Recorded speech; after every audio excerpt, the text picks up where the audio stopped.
तुमच्या घराचा मुख्य दरवाजा फक्त ये-जा करण्यासाठी नसतो.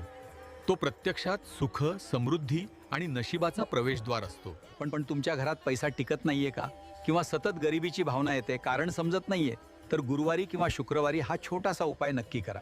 एका लाल कपड्यात थोडी पिवळी मोहरी घ्या, त्यात 2 गोमती चक्र आणि 1 तांब्याचं नाणं ठेवा. आता त्याची छोटी पोटली तयार करून घट्ट बांधा. ही पोटली मुख्य दरवाजाच्या चौकटीला बांधा, दिसेल अशी. आतून किंवा बाहेरून बांधा, पण लोकांच्या नजरेत आली पाहिजे. हा उपाय केल्याने वास्तुदोष कमी होतात असं मानलं जातं आणि घरात सकारात्मक ऊर्जेचा प्रवाह हळूहळू वाढतो. पिवळी मोहरी नकारात्मक शक्तींना घराबाहेर ठेवते. गोमती चक्र माता लक्ष्मीला आकर्षित करते. ज्या उंबरठ्यावर हा उपाय होतो तिथे गरिबी थांबत नाही, अडकलेली कामे मार्गी लागतात आणि मन हलके होते. पण एक गोष्ट लक्षात ठेव, श्रद्धा आणि विश्वास सगळ्यात महत्त्वाचा.